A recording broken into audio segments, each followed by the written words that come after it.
जाकोबाचें पत्र आवेसवोर 4 संवसाराची ओ देवाची इश्टागोत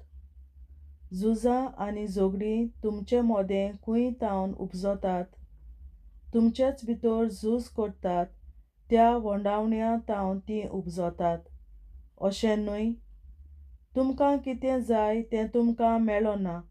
म्हणटच तुमी दुसऱ्यांचो जीव काडूंक तयार आसात व्हड आशेन कित्याचे पाटी तुमी लागतात पूण ती वस्त तुमच्या हातांत पडना तेन्ना तुमी तुमचे मोदें झोगडीं आनी झुजां करतात तुमकां जाय तें तुमकां मेळ्ळो ना कित्याक तुमी तें देवा लागीं मागिनात तुमी गिरेस्तकाय मागतात आनी देव ती तुमकां दिना कित्याक वायटव्या मोनान तुमी मागतात म्हणगे तुमच्यो वोंडावण्यो बागोवन ती गिरेस्तकाय होगडावंक तुमचें मोन आसा तुमी देवाक अविस्वाशी ह्या संवसाराची इश्टागोत देवाची दुस्मानकाय म्हूण नकलोत तुमी कित्याक खरेंच जीं कोण ह्या संवसाराची इश्टागोत जोडटात तीं देवाचीं दुस्मानां जातात देवान आमचे भितर ठिकाण करूंक आपलो आत्मो घाला तो आमच्या मोगाक प्रेमाशेन ओत्रेकता अशें पवित्र पुस्तक सांगता तें बेश्टेंच दिसता तुमकां तरी तो अदीक उदारपणान आपली दयालाय आमकां भोगूंक दिता ह्या पासत पवित्र पुस्तक सांगता देव गोरविश्टांक जळटा आनी कालत्यांक आपली दयालाय भोगूंक दिता अशें तर देवाक कालतीं जायात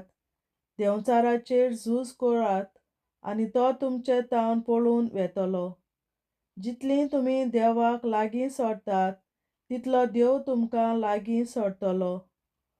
पातक्यानो तुमचे हात नितळ करात संवसाराचो आनी देवाचो बरोबर मोग करूंक सोदतात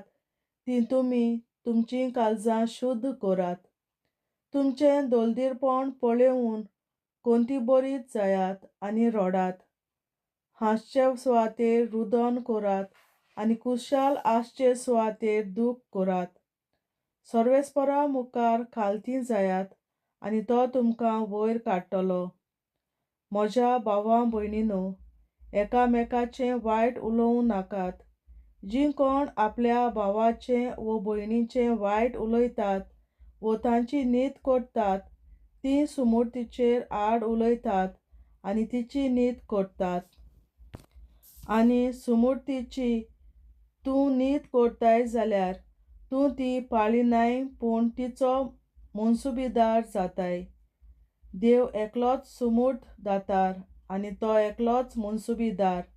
ताका एकल्याकूच तारण दिवंक आनी नास करूंक तांक आसा पूण तुज्या पेल्याची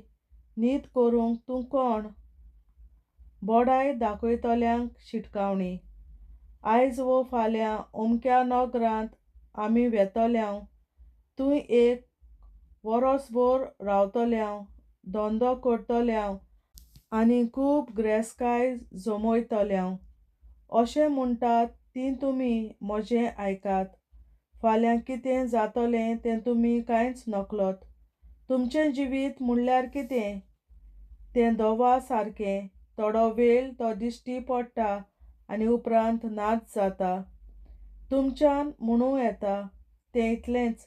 देवाक जाय जाल्यार आमी जिवी आसतल्याव आनी हें वो तें करतल्याव पूण आतां गोरवान बरोवन तुमी बोडाय सांगतात असली बोडाय सदां वायट म्हणटच जीं कोण कितें सारकें तें जाणत आनी तरी तें करिनात तांकां गुन्यांव आसा